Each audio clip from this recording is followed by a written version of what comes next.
Hello दोस्तों, welcome back to zero to hero investor series. पिछले video में हमने सीखा कि सही एंट्री प्राइस कैसे ढूंढते हैं, कब बाय करना है और कब बिल्कुल रुक जाना है। और जैसा मैंने वादा किया था, आज का वीडियो है गेम चेंजर, क्योंकि आज हम सीखेंगे वैल्यूएशन। जी हाँ, वही वैल्यूएशन जो बताता है कि कोई स्टॉक सस्ता है, महंगा है या बिल्कुल परफेक्ट प्राइस पर है। वीडियो को आखिर तक जरूर देखिएगा, क्योंकि अंत में मैं बताऊंगी मल्टी बैगर स्टॉक्स के शुरुआती सिग्नल्स जो लोग मिस करते हैं और करोड़ों का नुकसान कर बैठते हैं।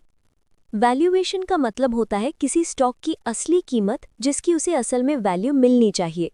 जैसे आप मोबाइल लेते समय पूछते हैं, भैया असली कीमत क्या है और डिस्काउंट कितना देंगे। अगर मोबाइल की असली कीमत 15,000 है और आपसे 20,000 मांगे जा रहे हैं, तो आप समझ जाते हैं ये महंगा है। बिल्कुल यही लॉजिक स्टॉक मार्केट में भी है। स्टॉक कभी एक्स्ट्रा महंगा बिकता है, कभी सस्ते में फेंका जा रहा होता है और कभी कभी फेयर प्राइस पर मिलता है। लेकिन सही वैल्यूएशन पता हो तो आप हर बार स्मार्ट डिसीजन लेंगे। पीई रेशियो सबसे बेसिक लेकिन सबसे पावरफुल वैल्यूएशन टूल है। फॉर्मूला सिंपल है, पीई इंडस्ट्री से कम स्टॉक सस्ता है, पीई इंडस्ट्री से ज्यादा स्टॉक महंगा है। एग्जाम्पल, इन्फोसिस का पीई है 28, आईटी इंडस्ट्री का एवरेज पीई है 32। मतलब इन्फोसिस अपने इंडस्ट्री पीयर्स के मुकाबले अभी अंडरवैल्यूड है। ऐसे स्टॉक्स जनरली कम रिस्क और अच्छे रिटर्न देते हैं। Price to book value PB ratio ये बताता है कि कंपनी की असली संपत्ति के मुकाबले स्टॉक कितना सस्ता या महंगा है। रूल याद रखिए, P B equals to 1 fair price, P B less than 1 undervalued यानी बहुत अच्छा, P B greater than 3 to 4 overvalued यानी सावधान रहें। Low P B plus strong company equals to hidden gem. PEG ratio growth और वैल्यूएशन का combo. PEG ratio equals to P E ratio divided by growth rate. ये beginners के लिए सबसे बेस्ट वैल्यूएशन इंडिकेटर है। PEG equals to less than 1 undervalued plus growing, peg greater than 1 stock महंगा है। अगर किसी कंपनी का पीई हाई है लेकिन ग्रोथ भी हाई है, तो पेग रेशियो उसे फेयर बताता है। डीसीएफ मेथड थोड़ा एडवांस्ड है, लेकिन सबसे एक्यूरेट तरीका है बताने का कि कंपनी फ्यूचर में जो पैसे कमाएगी उसकी आज की वैल्यू कितनी है।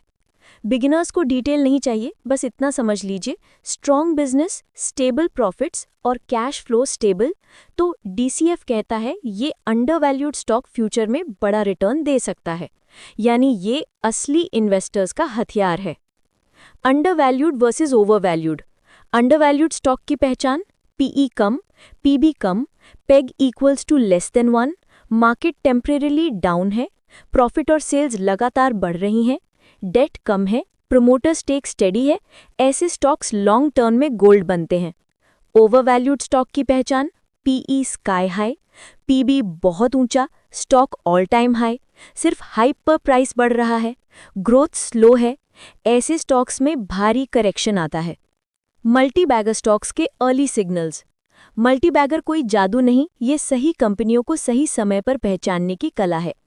Early multi bagger signals, business simple और स्केलेबल, प्रॉफिट ग्रोथ 15 से 20% कंसिस्टेंटली, सेल्स हर साल बढ़ती हो, आरओई 15 से 20% प्लस, प्रमोटर्स की होल्डिंग बढ़ रही हो, डेट बहुत कम या जीरो, कंपनी किसी बिग ट्रेंड का फायदा ले रही हो, डिजिटल, ईवी, एआई या ग्रीन एनर्जी।